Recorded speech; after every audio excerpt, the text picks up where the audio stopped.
Hey, everybody, welcome to the Hoot Hobbs Show. I am Hoot Hobbs. With me, as always, Mr. B.T. Brennan Torres. What's up? All right, so we're going to kind of keep it loose tonight. You know what I'm saying? No, we're not going to worry about all the this and that. We're just going to free form. Yeah, a little free form. I would say Friday because that would go better. But you'll be listening to this on a Friday, so maybe that's what we'll do. We'll call it Free Form Friday, even though it's a Wednesday. Don't give them too much. Right. All right. Anyway, so this past week, we're not even going to mess with college sports. I'm just going to say the Razorbacks won the way that they should have won. Well, they should have because who do they play again? University of Arkansas Pine Bluff. The Golden Lions. Oh. Is that like a small small local state university? Yeah. Yeah. But, I mean, of course, there's obviously most people know that there's benefits to the smaller school playing, the bigger school. There's television exposure. They get money for it, and it gives those guys experience playing in stadiums and, for all lack of better way of phrasing it, they're exposed to better equipment, all of the facilities, better facilities. opponents. Yeah, that was the word I was looking for. Yeah. Opponents, coaching, trainers. There's better equipment and everything around than they are at the small school. And plus, that's also where the universities like Arkansas can kind of like, hey, look at that linebacker over there. Maybe he might want to transfer next year. Right. You're always looking at potential prospects. Right. So anyway, we played Pine Bluff, and like I said, I had said something the other day to somebody. I was like, hey, we won that game the way we should have won it. They're like, well, I'm surprised we won it, blah, blah, blah. I was like, whatever, man. Look, we won. They're like, of course we won. I was like, no, you're not listening to me. We won it the way we should have won it. We went out there. We dominated the game, the entire game. It was good. And it's over, so now they can rest and get ready for Mississippi State. And, we're still over a week away from that. So, hopefully we see a rested, fine-tuned or whatever machine coming out on the field. For sure. But, if you give Coach Pittman another week to prepare, in the past he's shown us he's been able to, the Hogs will be prepared for it going into that next week. I don't know. This season it's been a little bit of a roller coaster, up and down, up and down. Right. Well, we started high. We've been, after that Georgia loss, having a Georgia game at the beginning of the season. Better than a 64 team. Yeah. Like, I don't know. Like, if you're going apples to apples, yeah probably. But talent-wise, you could say that probably about past teams. So several teams have had the talent that, would have been unstoppable in a past time. But in current times, those other teams also have that incredible talent. Right. But, having the Georgia game so early in the season, you almost have to kind of prep yourself. Like, okay, we're going to go out here and get lumped up on this one, and then we'll come back out. So it happened, whatever. Nobody really got that low over that. Then there was that slug-out game with Ole Miss, and we lose by 1 point. And, everyone's like, oh, man, that sucks. But still not real low because it was a fun game. Yeah, you score over 40 points, then it was a heck of a game to watch. Right. Then the Auburn game, and it was just kind of like, uh-oh. Oh, no. As soon as we lost that one, it's like, uh-oh. It's like uh-oh. Yeah, flashbacks of Houston Nutt-led Razorbacks teams out on the field. Yeah. All of the years of disappointment. Yeah, I'm just like, well, that was a strong build-up to a hard letdown. But, if we can rally, we got to win. Like I said, be it Pine Bluff, whatever, it doesn't matter. We got to win. So, hey, a W is a W. Yeah, that's right. So if we can get out there, if we can rally, we've got some winnable games coming up.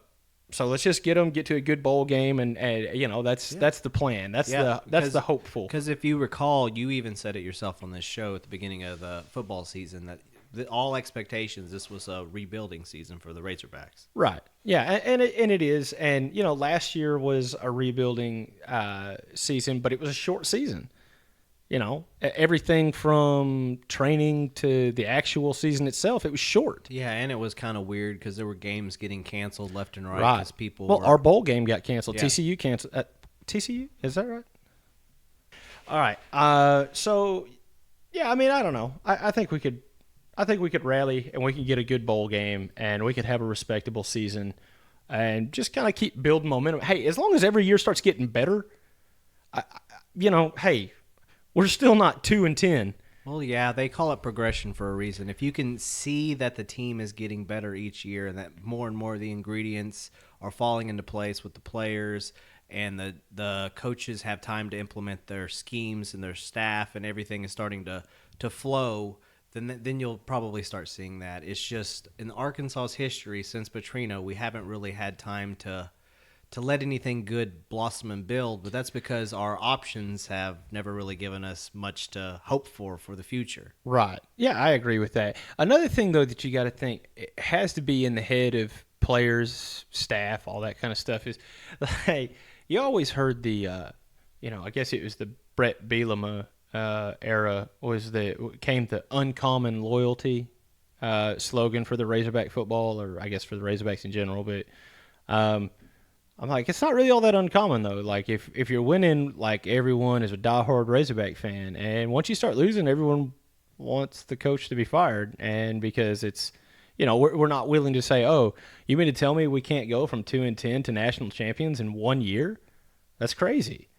Arkansas fans are the worst about this. I think it's years and years of jealousy. It's years of seeing the other teams in the SEC obtaining, that legacy, those championships and that history and that pride that people have of being in the SEC. Sure. And Arkansas has kind of struggled to find their place in the SEC after they came over from the Southwest Conference whenever it was in existence. Yeah. And back in the Southwest Conference days, Arkansas was a powerhouse. They were right there alongside of Oklahoma and Texas, and Right. they were contending for things. And then they kind of got left behind, and I think it's just years and years of that anxiety of we're going to get there one day, hearing it every other year. We're going to get there next year. And which I think that to a certain extent, that's necessary for fans. I mean, I think fans need to believe that next year's our year. You know what I mean? Like, I think a healthy dose of reality is good too. But at the same time, I mean, if you don't have any faith in your team, then why are you cheering for that team? Yeah, what's the point? I mean, hey, man, I've been cheering for the Cowboys and for the Bulls since the 90s, and look what's happened this year. I've been waiting over 20 years, man. Yeah, what do they have they nicknamed this Chicago Bulls team now with all of this influx of young talent that they acquired over the offseason? Do they have any nicknames for any of these guys? Well, the only thing I saw is whenever they announced, like, DeRozan, of course, they were showing pictures of what the team would be. It was going to be DeRozan, Ball, Levine, and Caruso. And it was like, oh, Lob City has moved to Chicago. Now, I think that, the Chi-Town Lob City is pretty fitting because they got some high flyers. But I don't know. Like I said, man, I don't pretend to know a lot. But I remember whenever we first happened to mention that the Chicago Bulls had acquired those other players, and Right. there was that, they finally had their big three, more or less, their Right. version of that they're going in the season with. And Colby kind of just shot it down. C. Wayne just shot it down. He's like, there's no way. Well, you kept giving us updates about how well they were performing in the preseason. Yeah, and it's like, man. that's just preseason. Psh. Well, now the season has started. Yeah. And these guys, now it's still very early. very early. But it's a good start. It's a 4-0 start. Yes, it's a 4-0 start, and you can't, stub your nose at that because typically the teams that start off hot are in playoff contention. Yeah, exactly. Because, even if it starts to fall apart mid-season, you've already got a lot of wins up under your belt, And like I said, I hope they don't take their foot off the gas. They look good. Lonzo Ball is a pretty exciting player to watch. He and Zach LaVine and DeRozan, they all play off each other real well. So, and Alex Caruso, man, that dude, Bald Mamba. The Bald Mamba. Yeah, he man. was, like C. Wayne had said before, he was trained a lot by Kobe Bryant when Kobe was, still with us. And still, I think he'd retired from the Lakers. Maybe they had a crossover a year or so. But whenever he had retired with the Lakers, he was still spending a lot of time at the Lakers facility and spending time with Caruso and some of those other young guards. Right. Trying to, pick his brain, teach him some pointers on, from one of the greatest of all time. Yeah. And I think it's paid off because for whatever reason, he was only a role player and a wing player on a Lakers team with LeBron James. But now that he's in Chicago, He's showing out. more than that. He could very well be their, I know you hate to hear it, but they're equivalent of a James Harden who comes in and he picks up just where a starter would have left off. Right, yeah. You know, back when James was coming off the bench before Right. they threw a bunch of money at him that kind of made him lazy. Yeah, right. No, I'll give you that. Early, like anyone who listens to this show probably knows that I'm not a fan of James Harden, but at the same time, I'll give I Give the devil his due. Yeah, absolutely. When he was young and hungry, he was a good ball player. And that beard, though. For real, and I'll always give him that. Yeah, always give him the beard. Yeah, that thing is impressive. My opinions on Harden. See, I haven't always been a very big Oklahoma City Thunder fan because I felt the way that whole Seattle thing shook out. It kind of bothered me because I was a fan of the Sonics. I thought that they'd earned that franchise, and it meant so much to Seattle. Yeah. For the longest time, they didn't identify as we're Seahawks City. We're a Sonics town. Yeah, They were. Sean Kemp and Yeah, Gary Payton, Sean Kemp, Detlef man. Shrimp. But yeah, no. Whenever they moved down to Oklahoma City and they got KD and Russ and Harden, Yeah.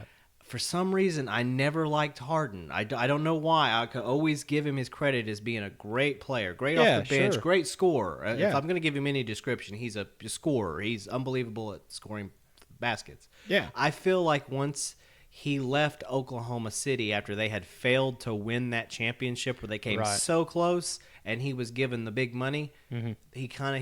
He's never been the same guy as when he was hungry in OKC. Yeah, no, I agree with that. He's still to this day has a heck of a jump shot. Terrible footwork. Oh my gosh, it's awful. But his jump shot's on point. I'll give him that. Hey, it looks a lot better than who is it that he plays on? No, he's not on a team. No, he's Ben Simmons. Is that who? I think he's technically a Sixer. Technically, yeah. But Doc Rivers kicked him out of practice. That was good and stuff. Joel Embiid says, "Don't come near my locker room." Yeah, I love it. I love everything about He's it. brought it all upon himself. Yes, he he really has, and it's all Absolutely. over a contract holdout. That's all it is it's over money. Yeah, it usually is. I'll be like, but I will say this: he's handling it in a manner that I don't think is a very professional way of handling things because he's come across as very conceited in the way that he's doing all of this because he doesn't seem to give a rat's ass about the Sixers or their team this year. Yeah. All he wants is pay me. Yeah. And the thing is like, yeah, if you feel you deserve that money, which by the way, you're already under contract that you had signed and agreed to. exactly. You should still show up, do your job to the best of your ability, and help that team try to win a championship. Yep. Yeah, I mean that's it. You're still under contract, dude. Yeah, he signed a document that says that me as a man, I am going to fulfill this and do this to the best of my ability. I tell you what, all I'm saying is somebody wants to get me to sign a piece of paper that says I'll show up, practice basketball, and play basketball for millions of dollars. Or let's just cut it down to something that I'm probably worth like $50,000. I'm gonna be like, sign me up. I am in. Let's do it. Like 1 or 2 times down the floor, I'm gonna pass out. But hey, I can keep going, man. Just I got to ice my thighs down after it's done. Show up to the game in a minivan full of kids. Yeah, you just you work your route. You sign the basketballs for the kids. You wait for the camera. Yeah. Take a couple jump shots where they take some pictures of you showing up in your gear. Yeah. Take your check, go home. Yeah, that's it, man. And they'll be like, "Oh, does he not? Nah. He doesn't come out on game day. We're gonna keep on." He's more of a practice squad guy. Yeah, he's actually the equipment manager. Yeah, I don't know. It's weird. It's like we don't pay him anything. We don't know why he comes here. We just don't have the heart to throw him out. Look how happy he is. Yeah, there it is. That's my dream. Equipment manager of the Chicago Bulls. Yes. Oh man, sign me up. I don't want to live in Chicago though. Well, I get shot. There's like, some in a nice day. suburbs around the Chicago area. You'd never even know you lived in Chicago. Yeah, my uncle lives up there somewhere. I don't know. It's just some gee whiz information, I guess. I don't know. All right, so we'll kind of come off of that. Astros and another team, the Braves. Thank you. We have a World Series now, Yeah. and as I'm the one responsible for these couple of posts, as shared on the Hoot Hob Show Facebook page. Yeah. We have 2 Razorbacks representing in the World Series. Yeah, one on each team, so that's pretty cool. No matter what, there's going to be a Razorback with a ring at the end of this, so that's pretty cool. Absolutely. All right, so Drew Smiley plays for the Atlanta Braves. and it looks like Ryan Stanek. Yes. Yeah, Ryan Stanek plays for the Astros. Yes, and both of them are vital to their teams right Yeah. now because they've performed well in the playoffs to get them to the World Series, and they're both pitchers. So Yeah. I'm excited to see how this one's going to shake out because I know everybody digs the long ball, but I've always been a lover of when it comes down to October baseball. Yeah. That slow game where it's real dramatic all the way to the Oh, end. yeah. You're hanging on every pitch. I love it. Oh yeah, that's good stuff. Yeah, man. spooky season and baseball season and, Yeah. and hoodie weather. That's my Yeah, that's man. me. Yeah, that's right. October is a time for like. In fact, I think my wife has a shirt that says "October's for baseball." Okay, I want to get into talking about Dave Chappelle's The Closer, and also Theo Vaughn did Regular People. Yes. That both new specials that have released in the past month. They're, Right. Yeah. in my opinion, very funny. Yes. Oh, yeah, definitely. In my opinion, they're both really funny. Because I remember talking to you about the Dave Chappelle. Like you'd said, "Hey, let's watch The Closer and talk about it." So I was like, "I love Dave Chappelle. Yeah. Of course, I'll watch it. No big deal." Yeah, so I before it watched ever made any news. Yeah. Yeah. Like as soon as it released, we were like, "Oh yeah, let's do that." So I watched it, and I remember telling you the direct opposite of what's being like what everyone's got their knickers in a twist Yes. about, because I was like, it was still Dave Chappelle. It was still edgy. It was still funny, but it really did seem like hey, don't be mad at me. They're just jokes. Okay. So there's two parts to that little breakdown. And like I said, that's my opinion. Dave has made it very clear where he stands on things. Oh yeah, But yeah. and hats off to him for it. Yes, but in his defense, that's the way he's always been.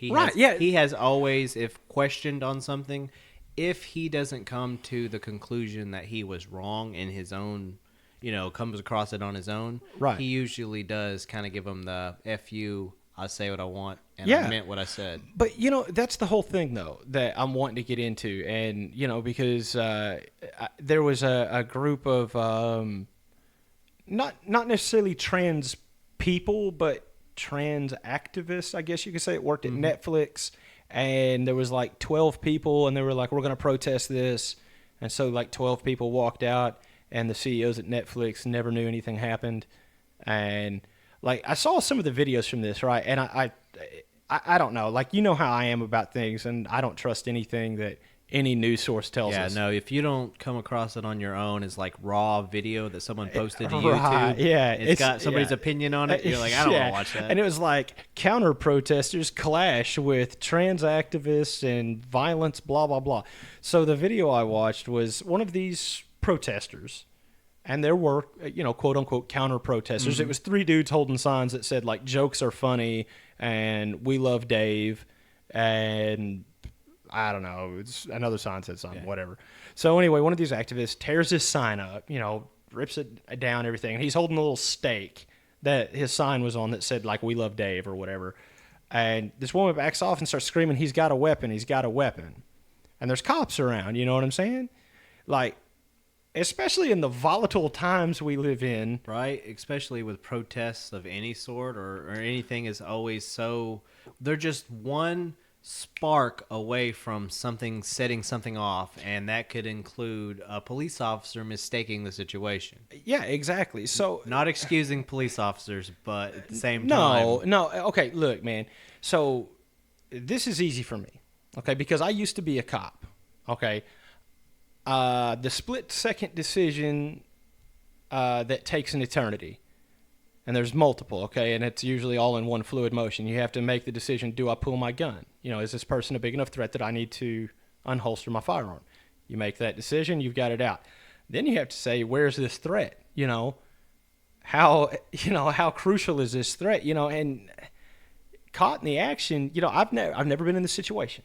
So I can't sit here and say full transparency. You can't say that. I cannot say, but what I can say is I've been in situations like this in other career fields that I participated in, I guess I've been employed by or whatever. You have to make a split-second decision whether or not you're going to pull the trigger, and that's awful. And if there's a cop out there who kills anybody, no matter what color, creed, religion, whatever, they kill anybody and they're like straight up cool with it, that person does not need to be a police officer because there's something wrong with their brain. You know what I mean? It's a very unnatural thing to take life. Yeah. If it doesn't eat at you, you're probably a sociopath. You know what I'm saying? Yeah. Yeah. But, most of these officer-involved shootings. Now, I'm not going to sit here and break down every one of them. I know there was a bunch of them that were shady or there's whatever. There's a number of them you could point to that look very like suspicious, Sure. or suspect, and all this, Sure. all the information around them. But there are a number of others that aren't. Right, exactly. And in fact, the vast majority of them that you don't hear about are actually, police. When I'm talking about officer-related shootings, is most of them are ruled what's called a good shoot, which means the officer made the right decision. You know what I mean? Like somebody's life was in danger. That officer saved life. They rule it as it's still a homicide, but it's not a murder. You know what I mean? It's a justified shooting. That's the word I was looking for. Justified. Mm-hmm. That's neither here nor there. Let's get back onto the Dave Chappelle thing. But so you have this. So that tells me this. Okay, when we talk about the mobs and stuff like that, the protests. Now I'm not talking this one in particular. I'm just talking about in general. The protests that clearly got out of control this past year. No matter what side of the fence you're on, you got to be able to say things got a little out of hand. Yeah. So anyway, you don't want the police, you hate the police, but then you ask for the police, and it shows me that you don't care. What if that cop would have shot that dude? Would they have cared? I can't really speak to how I didn't see the same thing that you saw, but. Right.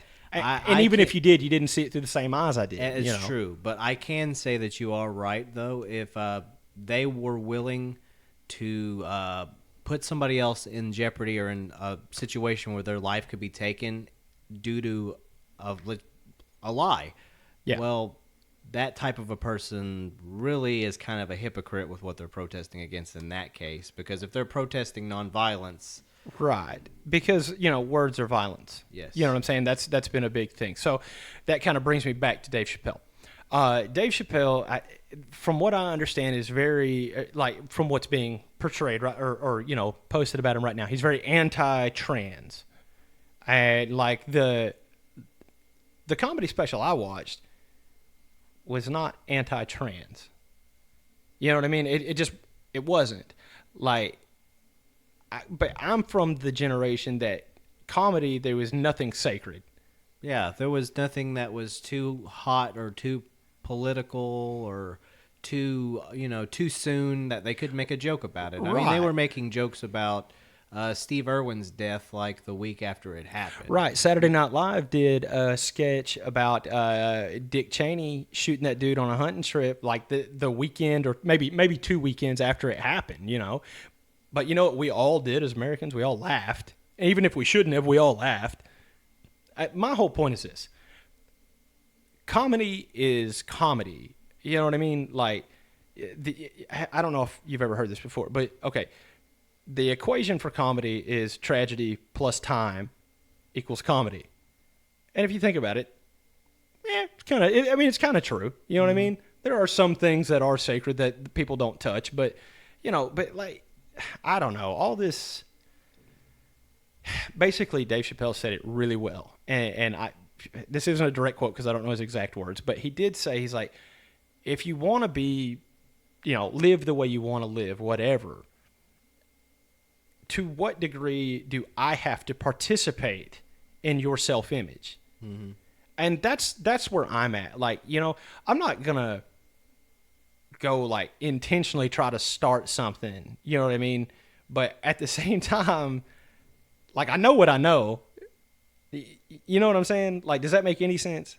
Yeah, I kind of see what you're saying there, but also, it's one of those things that how far does another person have to go to make sure that you're happy and in your safe space?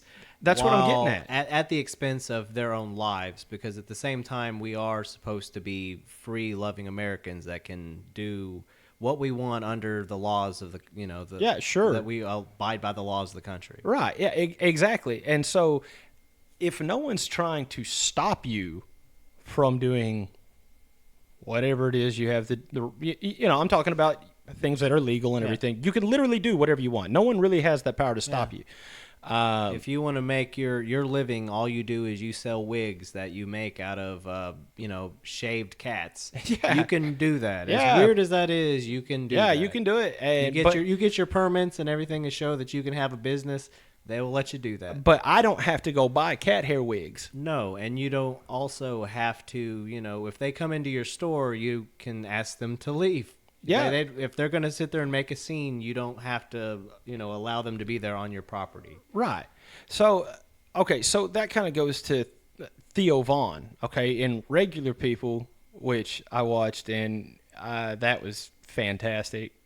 Everything about that, because I was like, oh, I was surprised of how far he went on some of those jokes, considering just a week prior everything that Dave Chappelle had gotten. Yeah. Yeah. With blowback from all of that. Now, at the same time, Dave's past, 3 specials, he's kind of landed. He's been building up to it. He's been hitting hard on that particular group of people that were offended. Sure. And Theo's, I think, in a way, was satirizing that and trying to mock the fact that everybody is very sensitive about everything. But that was what I got out of it, too. It wasn't necessarily swinging at anybody. But at the same time, it was swinging on everyone, because it was like, y'all, everyone is just too sensitive. I don't know, if what someone you don't know, a stranger's opinion, is what makes or breaks you, you've got other issues to deal with. You know what I mean? Truth. Yeah. I like I said, I'm not trying to be a hate monger in any way, shape, or form. No, not at all. At the same time, I'm like, I don't have to see the world the way you do. It is very obvious to me that I don't see the world the way you do. You know what I mean? And neither, we don't see the world exactly from the same lens, and we never really will. But at the same time, that doesn't mean we can't still live in the harmony that we live in. Like, you're one of my best friends in the world, and I mean, we have such different political points of view that it never really impacts anything, though. No, at the end of the day, we can talk to each other like we are right now. Yeah, exactly. Well, I mean, we're essentially, that was what sparked the whole idea for a podcast. We're having conversations like we should record these. Yeah, just like last week, how we had mentioned how we hadn't spoken to each other for 8 years. It'd been a minute. Right, yeah. Well, then, we started talking, and then we talk every day now. Right, yeah. Yeah, very true. But so you got Theo coming out with some of his jokes that were touchy, we'll say. Yeah. I don't care. I would endorse that dude anytime. He is hilarious.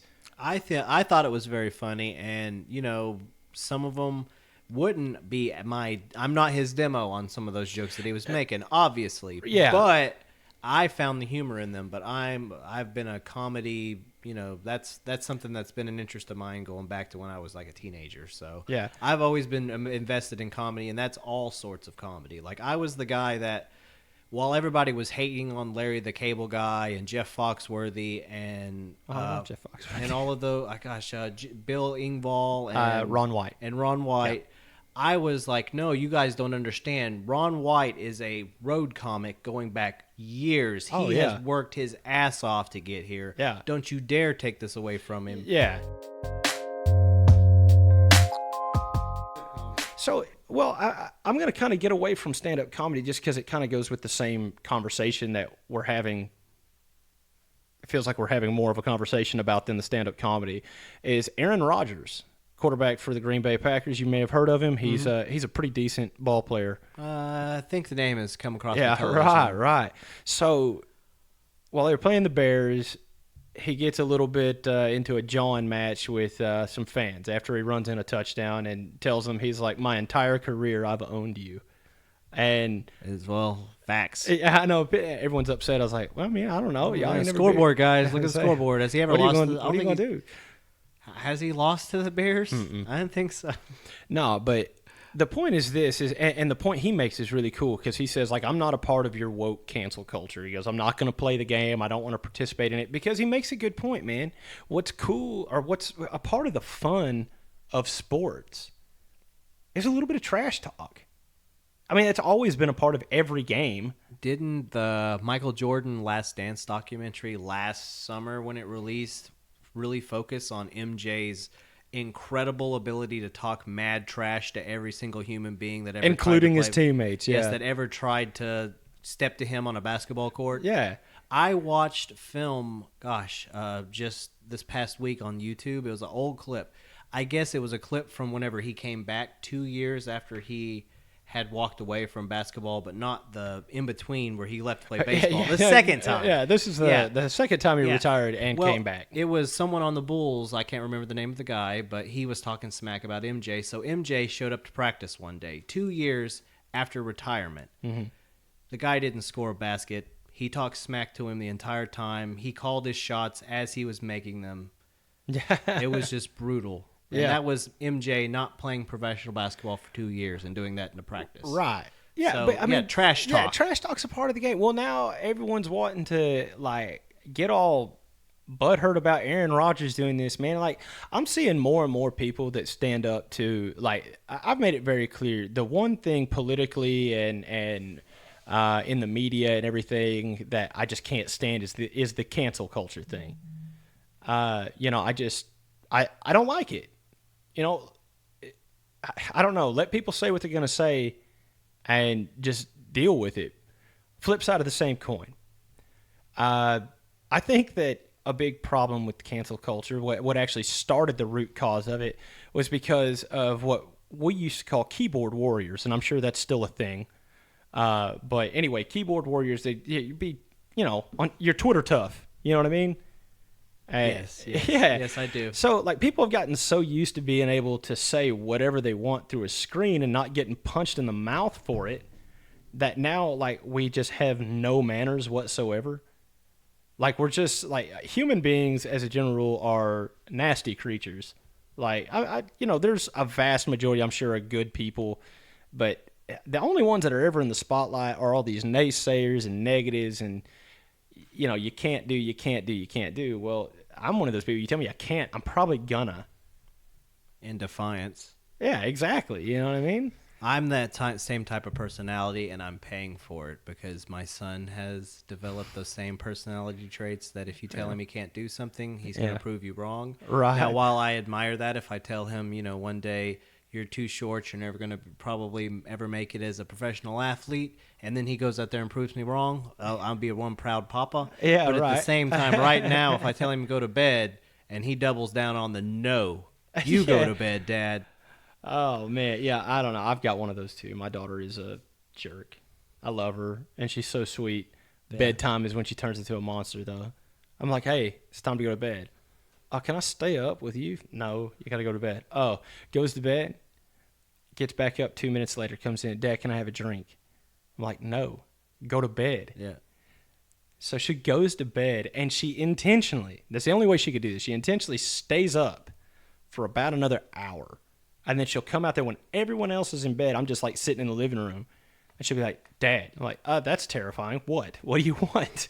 She's like, can I have a drink? I was like, I already told you no. You need to go to sleep. She's like, I can't sleep if I don't have a drink. Oh. And then I'm like, man, all right, fine, get a drink. Let's go. I know. I'm that same way. I'll put him to bed. We'll go through the night routine. He's got his jammies on. We'll read the Dr. Seuss book. Oh, yeah. Tuck him in, get him everything going. And then after it's like, Daddy, it's like, what? I'm hungry. Can I have a snack? It's like, no, man. I just put you to bed. We just read a story. You had a bath. What do you mean you're hungry now? Yeah, that's called I don't want to go to bed hungry. Yeah, that's stalling. Yeah, it's just trying to stall you out. But man, being a dad's a trip, man.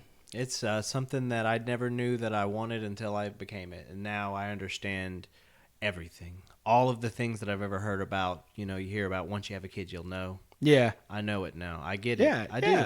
Sure. I never did before because I couldn't stand the little booger-eating kids. Nasty. No, get them away from me. I say, most people are like, see, now you love kids. I'm like, no, I love my kids. My kids. I was like, I love Don't my get kids. it twisted. Yeah, I love my kids. Sometimes I could deal without him acting the way that he acts. Getting back on subject. Cancel culture sucks. We have a freedom of speech for a reason. You know what I'm saying? Say what you want to say. Don't let people silence you. But at the same time, take a quote from Confucius. Don't be a dick. That's all you got to do. Just be nice. Be nice. Be nice until someone gives you a reason not to be nice. Then punch them in the mouth. and then be nice to him. Man, I think I'm gonna have to get down on some of this Confucianism. Yeah, man. I'm very enlightened. Paraphrasing. Yeah, it might be paraphrasing a little bit, but either way. Since we are talking about Theo Vaughn, I gotta say one of his jokes, okay? And it's, to me, it was just ingenious, and it was so simple, and it took a swing on one of his buddies, and it was just fantastic. So he was talking about, his whole subject matter of regular people is, he said, I grew up around regular people, and then begins to describe people who are anything but regular. Yeah, weird people. Yes, very strange people. But he did say, he said, I grew up around this ginger kid, and he's like, oh man, ginger. Morgan Wallen taught me that. I was like, oh no, he did not. So now everyone's in trouble again. Yeah. But yeah, I mean, he just, is that a thing on ginger? You got to drop the hard R? I don't think so. And if anything, they would be going cancel culture on South Park, I would think. Yeah. Eric Cartman's gone pretty hard against gingers for the past years. 20 years. See, I think that's what gets me the hardest about the cancel culture is, me, and we've talked about it. I'm as open-minded and as, free thinking and, for lack of a better description, liberal-minded as you can get. And I don't understand it whatsoever. I have always been, freedom of speech is something that we're all granted, and we should take advantage of the right that we have a ability to say what is on our mind, and other people, if they don't want to listen to it, they don't have to, but you have every right to be able to say it. Yeah. As long as you're not, doing it in any slanderous way. Sure. So the fact that everybody on the far left side of things are now becoming very overly sensitive is irritating, because it's something that I've always been like, when the conservative right would always protest everything, that's when everybody would always go up in arms. It's like, you're too soft, you're too sensitive. Yeah, now absolutely. Here we are with the same thing, but the shoe is on the other foot. Yeah. The only difference is they're going a lot harder, and they're canceling a lot more things. Yeah. And then if you try to fight back against being canceled or what they are canceling with any form of nostalgia or love or fondness, you will be canceled as well. You yourself will then be canceled as well, which that is toxic mindset. You want to talk about toxic things, that's a toxic mindset. I would say, here's the thing, like you were just saying, you're very liberal minded. I am very conservative in most cases. Like, I have a few things that I have. For the most part, we really live in the middle. Yeah, exactly. But traditional marriage is a thing for me, but that's because of my faith and all that kind of stuff. Because and I'm not religious really at all, so that's kind of one of the big differences right there. Sure. The trans thing, I support anyone's right to live the way they want to, all that kind of stuff. I do not agree with it because, once again, of my faith and things like that. But look, nowhere in my faith does it ever say go find transsexuals or homosexuals or bisexuals or whatever and chastise them and persecute them. Yeah, no, that's, if anything, that goes against everything that you stand for. Yeah, exactly, persecution man. is something that, if I recall, that you were taught, going through church, that's something that you don't do to other people. You're not supposed to judge other people. You're supposed to especially towards loving. What Christians would refer to as like the end times, is that Christians are the ones, we're the ones that are prophesied to be persecuted. And I think to a certain extent that's been happening for a long time all over the world. It is kind of starting to hit the U.S., but like, for anybody in the U.S. to be like, we're being persecuted as Christians, I'm like, I feel like that's a little soft, because, like, you still live in a house and are safe. Yes. So I don't know if you can say that's persecution. You still live in a country where freedom of religion was like one of our big things. That's kind of like... But see, okay, on the flip side of that coin right there, because I am a Christian, do I think, we got to get all these Buddhist temples and mosques and stuff out of the... No, I don't think that. I don't know anything about other religions, to be honest. I've studied a little bit here and there, but I really don't know much about other religions. All I can tell you is that I believe what I believe, and if you believe what you believe, that's your thing. If you want to learn about mine, I'd be more than happy to give you what little knowledge I do have. You know what I mean? And... maybe in return you can do the same.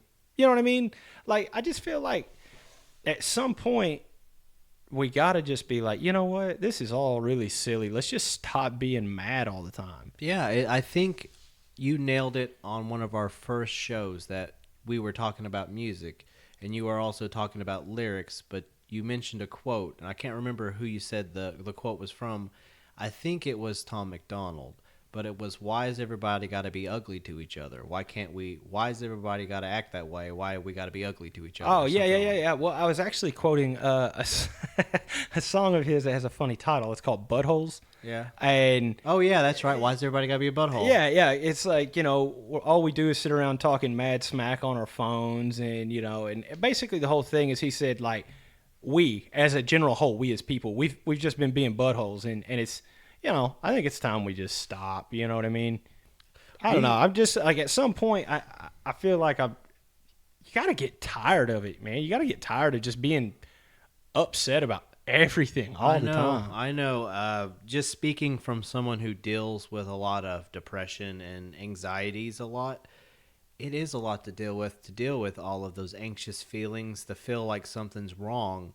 So it must be miserable to be one of those people that gets upset about everything that isn't directly impacting your life. Like, my anxieties are usually things that I'm dealing with work, my family, whatever is happening in the show. It's not other things, but if someone's getting offended by, like, the Three Stooges, that offends me. That's too violent. I don't want that on television anymore. Let's cancel it. And then every time they see the Three Stooges, they get upset. Yeah. That has to be a miserable life. Oh, yeah. It's got to be exhausting, man. I mean, seriously, like, at what point do you go, this is it. This is where I've lowered myself. I'm upset that it's raining today, and I want to cancel the rain. I'm like, well, good luck. Yeah. I don't understand it myself, because I think I'm always been one to preach that if we don't learn about our history accurately, then we're doomed to repeat all of the mistakes again. Yeah. Which is sadly what I see a lot that happens. If you just look if you zoom out and you just look at the world and how everything goes right now, you can kind of see cycles of things that have happened in the past that caused wars and caused all kinds of strife and miserable. And it's like, we've been down this road before, guys. All it ends up is two sides ends up in a fight and a bunch of people die. Yeah. Why can't we just skip to the end part where we make a treaty and we decide to get along? Yeah. But I will say this. I never thought one of the most, like, profound quotes I'd ever hear in my life would come from a movie. And, like, not even some brilliant masterpiece of a movie. I'm talking about Fight Club. Are you talking about masterpiece? It is a masterpiece. Well, I understand that, but I believe that. But not all people do. Oh, wrong people? Yeah, exactly. The cancel people. What is? Hold on. What are they going after Fight Club? No, they're not. But one thing I can say that happened to I would say the Gen Z, like C. Wayne, them. Anyway, I thought it was a cool quote. He was saying, Tyler Durden says something to the effect of, "We have no great war. We have no great depression. Our great war is a spiritual war, and our great depression is our lives." And I was like, that's what happened. That's what happened. They got to a point, like, at some point, we, and I'm not saying they as in, like, any certain group. I'm talking about we as people have gotten to a point where we forgot what it was like to really struggle for things and to really have to earn things. And now I think that we as a people are so soft that even, someone making a joke that hurts your feelings, and I'm not denying that, but I don't feel like that's enough of a reason to go and try to, like, deplatform somebody or to destroy somebody's career because they hurt your feelings. You know what I mean? Yeah, no, and I don't think people really understand how difficult life was just not that long ago either. Right. Because, I mean, look what happened whenever the pandemic first started and all of the shelves became empty with meat. Well, the first thought a lot of people had is, I'm going to need to learn how to hunt. Right. Because if I can't go to the store and find meat, we don't know when, what's going to happen with the future. Everything's unknown. It's not just that simple. You can't just go out shoot something and then boom, I have dinner that night. That's not Right, it. yeah. There's a whole process, not only the hunting part, but preparing it and everything else before you can actually eat it. Yeah. So think if you had to do that every single day. If you Yeah, had to go out right. there and hunt and find your food, Yeah, hunt, kill, clean, eat. farm, whatever you Yeah. have to do, work hard to eat, to live, to get by. Yeah. We are a very spoiled generation where we can just go to a grocery store and purchase Sure. things. So I think that's something we need to look at sometimes whenever we start taking these things for granted and complaining about how hard our lives are, when in reality, technology and advancements have really made things a lot cushier, and we're a lot closer to that fat, lazy dog laying on our couch than we are that wild wolf running through the wilderness hunting for... Yeah, absolutely. And like I said, I think that all of these different things have played into, like, the condition our culture's in right now. You know what I'm saying? Like, I don't care what side of the fence you're on. I really don't. If you think everything's going swell right now, you are not on the right side of the fence. You know what I mean? Like, you need to understand that even though we're fighting back and forth with each other, we're on the same side of the fence. And there's a bunch of people who are on the outside of this inside joke looking at us going like, okay, see, they're doing what we want them to do. And, I'm not trying to go too Alex Jones on you, but, I was starting to feel a little Animal Farm here. Yeah. I mean, I don't know. Maybe so. I don't know either. I just know that that's something that I've thought about a lot since, when the world changed. Around that March 18th or whatever it was. Oh, yeah. Everything just decided to go on lockdown and shut down and the world changed. People went to the store and you couldn't find toilet paper for 3 months. I'm not going to... Okay, I'm sorry, man. Look, in early 2020, the TV was already littered with political ads, okay, because we had an upcoming election. Yeah. So I had already given up on television. So therefore, I'm learning about everything via Facebook about COVID. Oh, no. Right. And so everyone keeps talking about toilet paper. Can't find toilet paper. Yeah, and I was like, luckily I just made a Sam's run. I had a year's worth of toilet paper, but all I could think was like, oh, man, this is like Giardia or something. Like, you're going to get it, and, like, your guts are just going to liquefy. Oh, yeah. And then everyone's like, what are you talking about? I was like, I don't know what this is, I don't guess. And they're like, no, it's like the flu. I was like, why is everyone buying toilet paper? Why the hell is everybody buying toilet paper for? I just assumed it turned, your... It gave you the runs really, really bad. Yeah, that's what I was assuming. Yeah, that's what I thought too. But no, flu-like symptoms. Yeah, I was like, flu? What kind of flu y'all get? Like severe flu-like symptoms, but at no point it's the flu have I ever recall like it coming out both ends. I don't, yeah. Maybe I just ain't got the right flu yet. I don't know. But that was a weird one, but... Yeah. Yeah, that stuff like that kind of makes you think like that's how dependent we are on all of these things. And when people start complaining about how hard their lives are, you kind of want to step back and it's like, well, do you live on a farm? Yeah. Do you live out in the wilderness in Alaska? Yeah. Do you hunt for a living? Yeah. No. Oh, you don't? You go to Costco. What? You go to Aldi's? Yeah. What? Tell me about how hard it is. Don't get me wrong. Rogers Avenue on a Saturday morning is pretty tough. Yeah. I'm not going to lie to you. It is pretty tough. At least to hang on to my religion, it's really tough. But neither here nor there. It is not a difficult life. But at the same time, you're not tracking, hunting, skinning, and preparing and cooking. Yeah, you're not doing all of that. And then trying to find out how you're going to save it and preserve it because you don't want to do that again. Right. Yeah. Because you're like, that sucked. I don't want to do that again.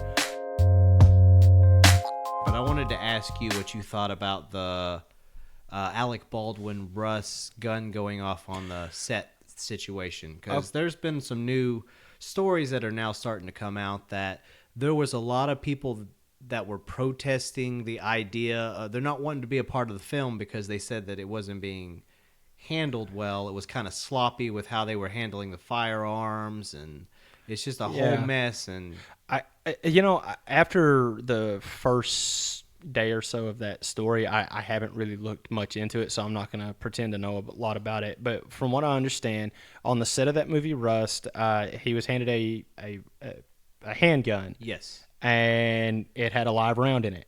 Yes. Now explain to people what live round means, because a lot of people are thinking, "Oh, why would they put a bullet in a prop gun?" Yeah, That's not what live ammunition no, means. a blank, which is it's a bullet that basically doesn't have the tip that the projectile that shoots out. It's basically just crimped to where it makes a bang, and that's all it does. Yeah, and with how fast a bullet travels, the rest they can do with a computer, with acting, whatever they want to do to make it look like someone got shot. Right. However, something happened, and there was a real. They're still saying it was a blank, but somehow somebody got shot. Went off and somebody got shot, and it went through like the cinematographer and the director, and it ended up killing her, and the director's still alive. Right. Yeah, and it's just a really tragic story. But I guess now the detail of all of the reporters and everybody are really digging in the police investigation. They're finding out that there was a lot of people that were trying to warn of how careless people were being with these firearms on this set, which kind of brings up the question of what happened here, because if these are professionals dealing with prop guns, and how many movies have you seen, and how often have we heard of this? Brandon Lee, I think, is the last time I can recall a prop gun going off that ended in tragedy like this on the set of The Crow. Oh, really? Yeah. Oh, yeah. Okay. I do know about that. Yeah. Where Bruce Lee's son was killed because the prop gun went off. Yeah. That one's still questionable, and there's still a conspiracy theory abound. I about to say, and here's the thing, man. I think anytime something like this happens, it's questionable. Why do you have now I'm going to refer to this from here on out. Well, I'm going to refer to it as live ammunition, but I'm talking about a round with a projectile. Mm-hmm. Okay. For what purpose is it on the movie set to start with? Right. So you have that question. Okay. So why is it there? Why is there live projectile ammunition on the movie set? Okay. So we don't know that one, but it's there. Okay. So fine. It's there.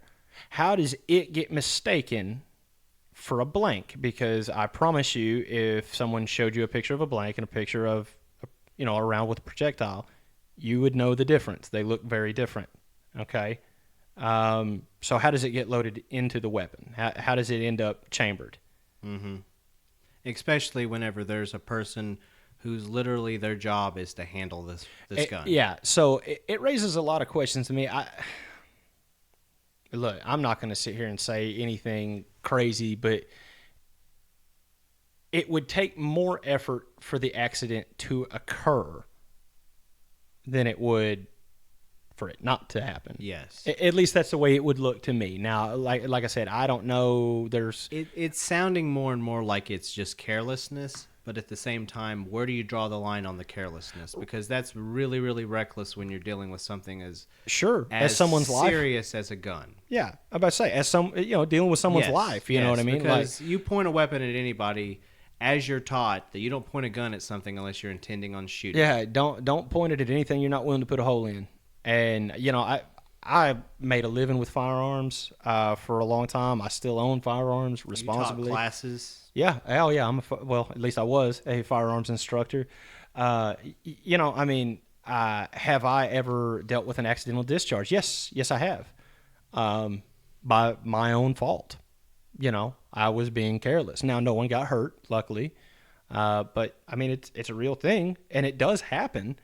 But it still leads back to the question of why was the round on set? Yes. Why was it there? How could that have happened? Why did this gun, if it malfunctioned in this manner, why did it have the ability to take a life? Right. Sure. And, a lot of people will go into, this is why guns. Well, I'm a big time Second Amendment supporter too. And see, that's, liberal-minded as I am, I'm one of the people that I agree with that as well. I believe that everybody has a right to have their firearm as long as you are properly trained to have that firearm. Sure. And I believe everybody, if they And I think there needs to be. I think that there needs to be, like, for concealed carry people. You know what I'm saying? People who are carrying their weapons on them daily, that kind of stuff. I think that every 5 years when they have to renew it, they should have to go through some form of psych eval. Doesn't seem too much to ask. No, not really. Especially because, like, most of the time state funded. I mean, it's cheap. You can go in, get it done, make it a part of your registration. Mm-hmm. And who knows? Maybe that psych evaluation may be good for the person. It's just a right. general They'll psych be like, evaluation. I'm not going to lie to you. Whenever I bought the gun, but after I've talked to you, Doc, I think I probably need to find something else to do. Yeah, right. And so I took up knitting. I don't think it'll go that extreme. Well, yeah, but look, man. This is a good way to end this, I think, because, this whole thing, starting with Dave Chappelle and Theo Vaughn and, Aaron Rodgers and all this. Look, man, basically all we're doing is making fun of serious stuff. Seriously. I mean, but if you can't do that, man, what's the point? Like, if you can't have a little fun in your life, if you can't laugh at something every once in a while that you probably shouldn't laugh at, I mean, are you living? No. You know what I'm saying? That's the way I feel about it. Not at all. If you take yourself so seriously, then I promise you no one else is going to. You know what I mean? Be willing to laugh at yourself. Be willing to laugh at your flaws. And be willing to laugh at the people who are trying to make other people laugh at you. You know what I mean? Just, like, roll it off. I don't know. I mean, I know sometimes it's not as easy as just walk it off, but I don't know. We got to find some middle ground somewhere. And like I said, just keep making fun of serious stuff. Yeah, I'm right along with you on that opinion. Yes, keep making fun of all of it. Yeah. Keep saying what you're saying. I would be mindful if you're going to say any hate speech. Probably don't want to do that one. Yeah, like I said, man. If you're going to have an opinion, then all respect to you for having your opinion. Right.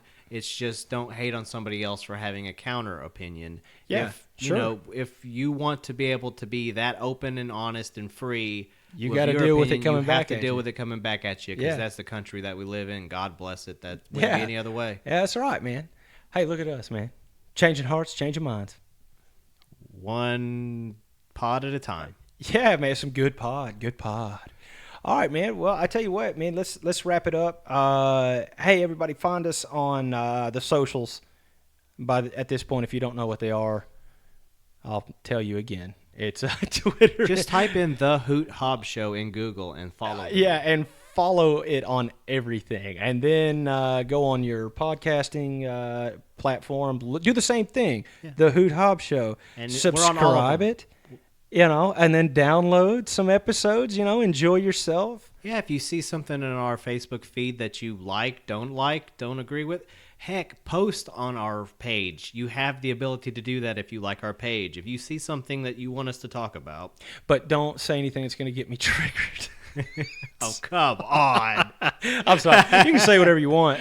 We've already said I have no standards. He's making a joke. Yeah. I mean, come on. He does want you to interact with him. Yeah, absolutely, man. But if you do share something to our page, let us know that you're listening, that you like the show, that you don't like the show. We're honestly looking for some feedback here because while we love doing this and we spend so much time every week trying to figure out good content to keep everything going, we would like to have a little feedback from our audience because we want to make the show something you guys want to continue to listen to and not something that after time you kind of give up on us. So we don't want that. We want you to interact with us. Stay relevant. We're having a great time doing it. We want to stay relevant. We want you guys to keep us relevant. So please interact with us, please.